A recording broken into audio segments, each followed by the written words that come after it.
chapter 3. Then what advantage has the Jew, or what is the value of circumcision? Much in every way. To begin with, the Jews were entrusted with the oracles of God. What if some were unfaithful? Does their faithlessness nullify the faithfulness of God? By no means. Let God be true, though everyone were a liar, as it is written, that you may be justified in your words and prevail when you are judged. But if our unrighteousness serves to show the righteousness of God, what shall we say? That God is unrighteous to inflict wrath on us? I speak in a human way, says Paul. By no means. For then, how could God judge the world? But if through my lie God's truth abounds to his glory, why am I still being condemned as a sinner? And why not do evil that good may come? As some people slanderously charge us with saying, their condemnation is just. What then? Are we Jews any better off? No, not at all. For we have already charged that all, both Jews and Greeks, are under sin. As it is written, none is righteous. No, not one. No one understands. No one seeks for God. All have turned aside. Together they have become worthless. No one does good, not even one. Their throat is an open grave. They use their tongues to deceive. The venom of asps is under their lips. Their mouth is full of curses and bitterness. Their feet are swift to shed blood. In their paths are ruin and misery, and the way of peace they have not known. There is no fear of God before their eyes.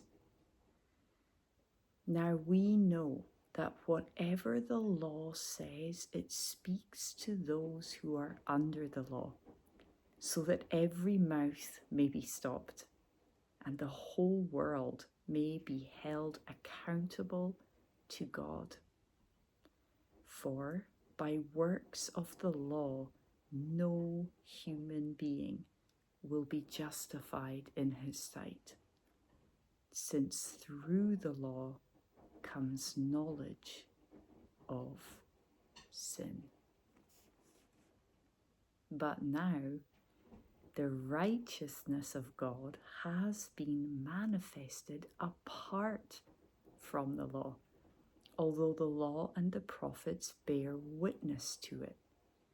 The righteousness of God through faith in Jesus Christ for all who believe.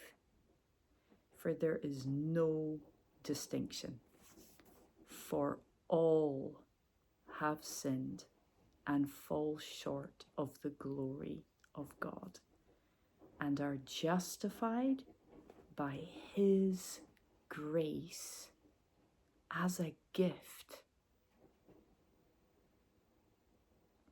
through the redemption that is in and is only in Christ Jesus,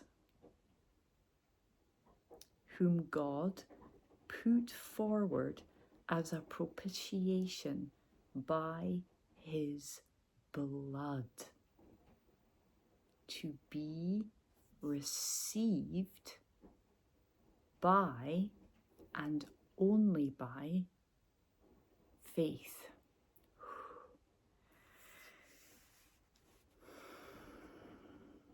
This was to show God's righteousness, because in his divine forbearance he had passed over former sins.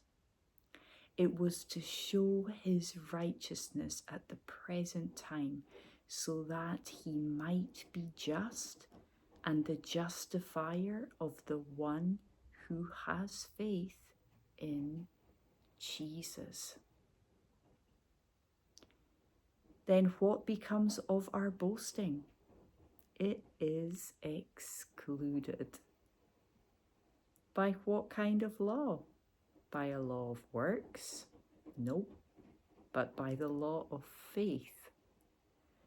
For we hold that one is justified by faith apart from works of the law.